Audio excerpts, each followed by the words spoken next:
Perfect. So good morning, ladies and gentlemen. We want to give you a warm welcome to our presentation. Today we are going to talk about the topic remote tower control in combination with cloud computing. And in the next 20 minutes we are going to look to some benefits as well as some challenges of this combination. And before we deep dive into today's topic, I want to give a short introduction to myself. My name is Leon Tomanek. I studied computer science, and since 2018 I'm working for air traffic management. Currently I'm responsible for cloud development and administration by DFS Aviation Services. As you all can see today, I'm not alone on the stage. I'm here with my lovely colleague. Yeah. Thank you, Leon. Yeah, hi, my name is Patrick von Paris, and I am part of the operations team at DFS Aviation Services, responsible for the remote towers, and currently also part of the project team for our remote tower center of DFS Aviation Services. Yeah, speaking of DFS Aviation Services, who are we? We are a subsidiary of DFS Deutsche Flugsicherung, responsible for offering the know-how of the DFS group, offering consulting services, offering technology and solutions around the world, and are also a self-certified air navigation service provider for 10 regional airports in Germany. Yeah, let's dive into the remote tower control topic. I think you are well known of the project, which is at Leipzig. DFS does remote tower control for Saarbrücken and Erfurt. Next year, Dresden will follow from a remote tower center in Leipzig. Those are low to medium-sized airports with around 10 to 36,000 flight movements per year. Quite equalized VFR and IFR share, so from an operational point of view, quite complex traffic. And on the other hand, DFS Aviation Services at the moment with the project in Braunschweig, a remote tower center connecting the airport Braunschweig and Emden, which is an AFIS aerodrome, so providing aerodrome flight information services at Braunschweig Airport in one remote tower center. Emden is a AFIS aerodrome. Major traffic is offshore traffic going to the platforms, to the wind parks, to the offshore sites in the North Sea, and touristic flights to our beautiful North Sea islands. And Braunschweig is a regional airport with its major traffic consisting of business travel and charter traffic, with around 30,000 movements per year. Yeah, to give you a quick overview of the whole situation, some time schedule. So in 2018, DFS started with remote tower control in Saarbrücken. 2022 in April, Erfurt went operational, and Dresden will follow next year. And in parallel to that, in the beginning of 2020, we conducted a feasibility study for the airports of Braunschweig and Emden, if remote tower technology is possible there and what concept to use there.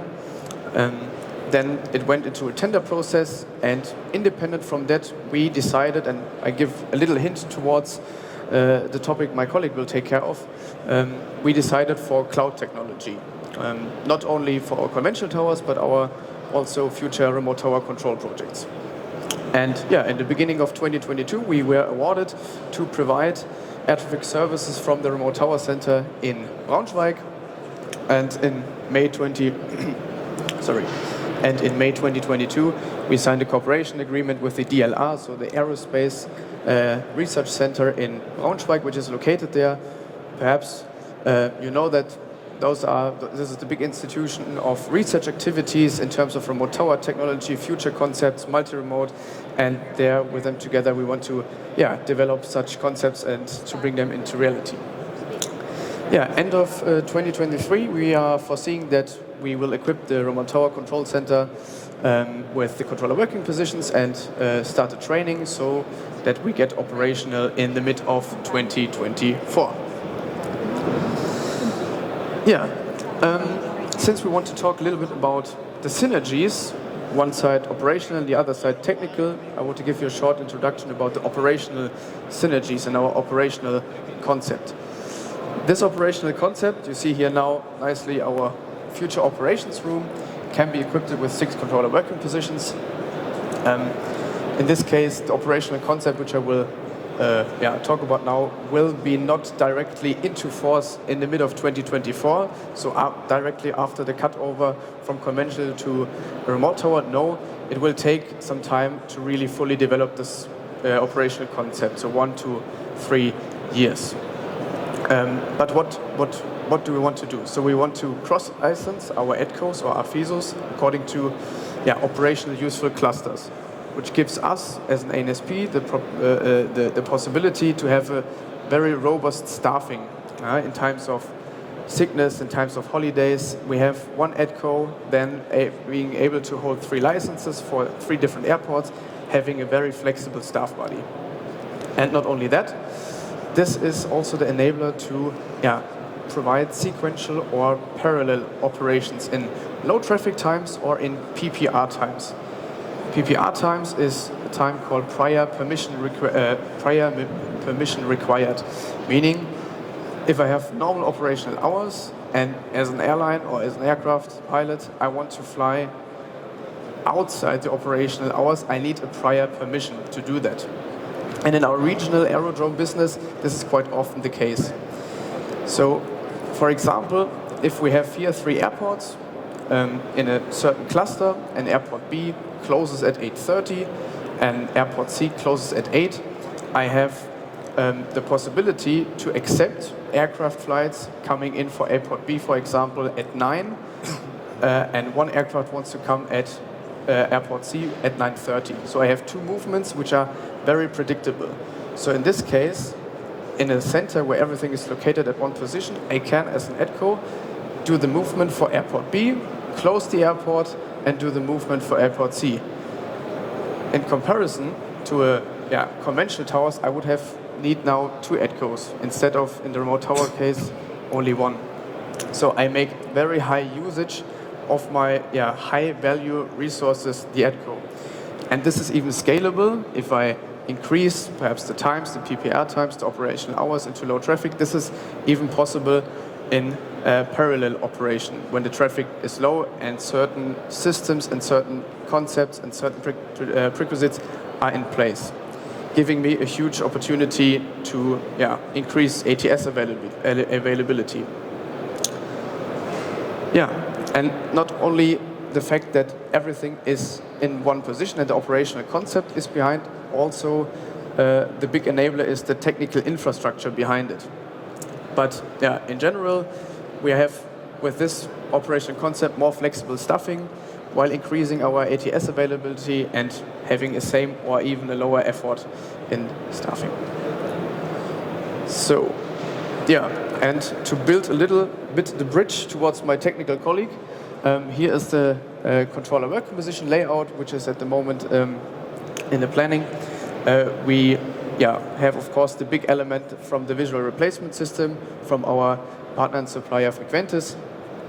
In this case, I don't want to go into details. I can show it at our booth how the operational concept works, how we interact with the cameras, and besides that we have other systems, support tools, VCS, weather, and finally our cloud computing technology, the Phoenix Web innovation with our electronic flight strip system and air situation display. Leon, I think the stage is yours. Thank you, Patrick. It was an excellent explanation. Let's have a quick look to our cloud-based air traffic system, which is called Phoenix Web Innovation. With Web Innovation, we are based on the software as a service concept, which means that the service is provided as a website. So each of our customers get its own link with its own configuration. And we started developing Web Innovation in 2018, but one of our main components is the well-tested and long-established Phoenix Tracker from DFS. And I know hearing air traffic systems provided by the cloud is quite unusual, but our system is fully compliant to all relevant oil control standards. And since we are using the latest development technology for cloud and web development, our system is fully compliant to ED 153. And our website has no limitation in terms of hardware or operation systems, and we have no limitations in terms of number of controlling working positions or locations. Unfortunately, this presentation is quite limited in time, so please feel very welcome to our booth and get a better view of the product.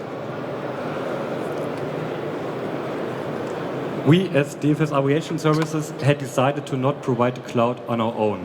This is simply true that our core competence is in air traffic management, controlling, development, and all the other things, and the core competence of a cloud provider is cloud. So combining the knowledge of an ANSP with a cloud provider is going to present a new level of ATS serving. And sometimes when I talk about cloud computing, some people are prejudged, seeing the cloud as unsafe or single point of failure. But I can tell you, actually, the opposite is true. And I will explain this with the RTC Brownjack project.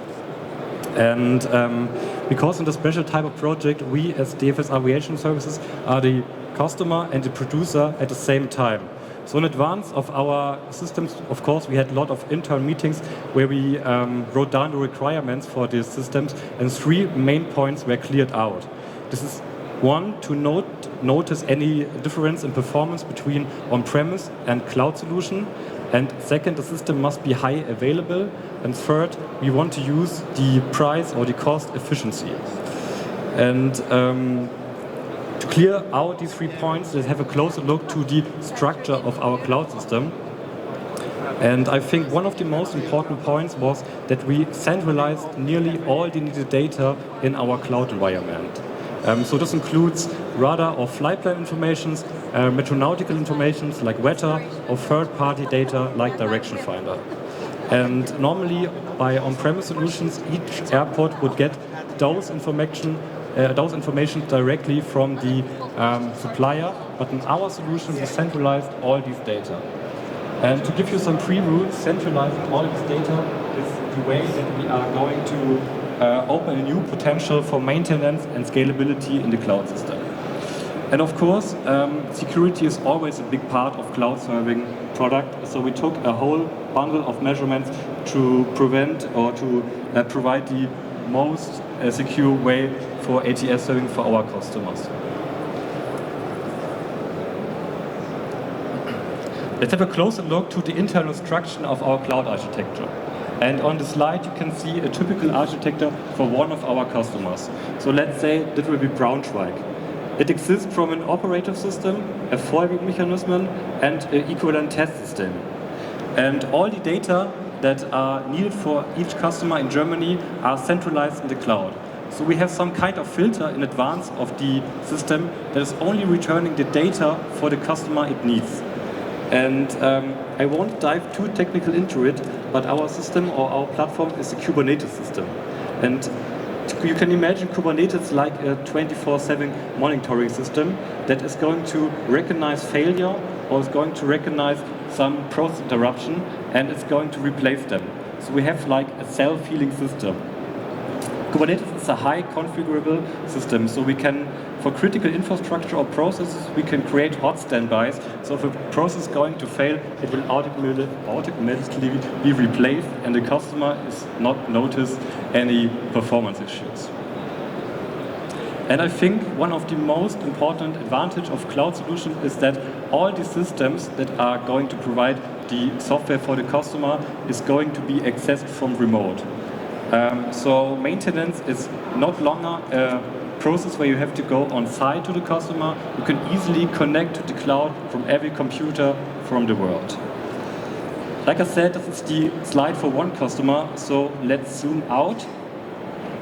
And I think now we got to a point where Patrick had talked a lot about remote tower control, and I had talked a lot about cloud computing, but I think we haven't, to this point, answered the core question, which was, why is there such a good synergy between cloud computing and multi-RTC?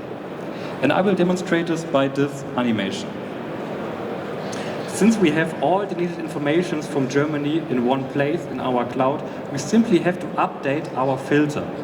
And in advance of this presentation, I prepared myself how to good present technical problems, and there was always that one tip. And the tip is use real-life comparison. So here's mine. Cloud computing is like a good cooking recipe. once you got it to a point where you really like the outcome, where you really like the dish, you can always repeat it. And we from DFS Aviation Services had come a long way to create a cooking recipe for a customer in the cloud. But now we got it to a point where we really like the outcome, where we really like the website and the serving, and now we can always repeat it. And the multi-RTC is nice because we can easily upscale it to a new participant in the cloud. And I will point out some hard numbers. Since we have a second company for our cloud infrastructure, we can easily upscale the physical infrastructure, the hardware of the cloud. And in between 30 minutes, we are able to double our RAM, our storage, our calculation power. And in between a couple of hours, we are able to create a new customer in our cloud environment. And this is a great combine with the multi-RTC because if new participants are going to join the remote tower center, we can easily create them in the cloud as well. And if new hardware or calculation power is needed, we can easily upscale our cloud solution. And as I said before, we are serving the solution as a website, so it will run on every device, like an iPad or a laptop, so customers do not need to have special infrastructure or hardware. They can easily get access to the system by internet connection. And this is going to bring me to my last slide. And of course, with Phoenix Web Innovation, we are going to pass the typical build process for a software. This includes build, test, and confirm. But cloud ATS systems are different in two types. The first one is the release, and the second is the final operation deployment. So after verifying a new software version, it is going to get pushed to a storage repo where our cloud environment can pull the new software from. And in the release phase, we can use the test environment, which is equal to the operative life system, to test the software. And since we have a high level of virtualization, we do not have to go to down detail like hardware stuff. We can easily integrate the software to our solution. And this is going to allow us a high level of automatization. But I think the most important thing, or the most benefit of the cloud solution is that we can update the cloud from remote. So once we got it to a point where we really like our new software, we can enroll an operative life system from remote. So customers only have to press F5 or to reload the page, and from remote they can get software updates, bug fixes, security patches, and all the other things that normally have to be done on site. So a much higher level of automatization and a much higher frequency is able to provide to the customers. And this is going to trim the operative site work to almost zero because technically nobody has to go to the customer on site. We can easily update or create them from the cloud environment. I'm sorry. To sum everything up, let's have a quick conclusion look to our 4 main points of this presentation. And from the technical side, we can resume that with Kubernetes platform, we have a self-healing system that is going to recognize any process interruption or failure, and it ultimately replaces failure processes. Yeah, and from an operational point of view, we have a higher availability for airports, for example, moving into the remote tower center. Perhaps before they had no PPR times whatsoever or very, very low operational hours. Coming into remote tower center immediately gives the possibility to extend the operational hours since the staffing is more flexible, and or even the PPR times introducing it is possible now.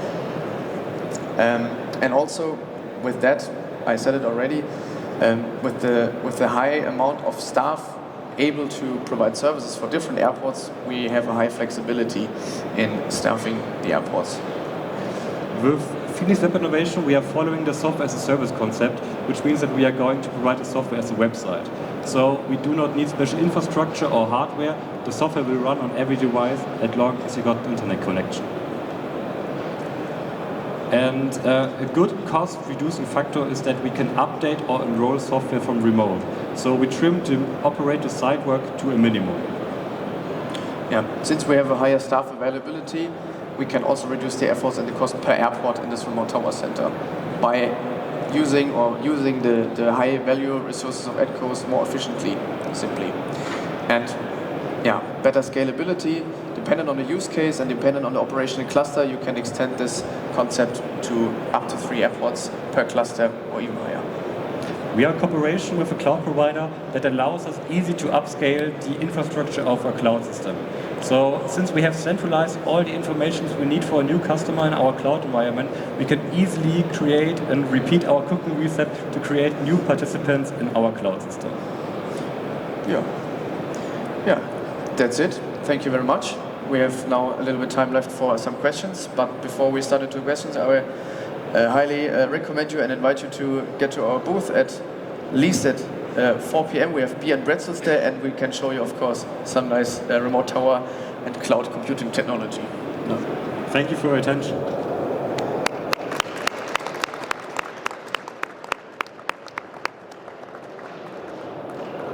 So, questions? Are there some questions left? Please feel free. Perhaps concerning the beer, there are 2 sorts of beer.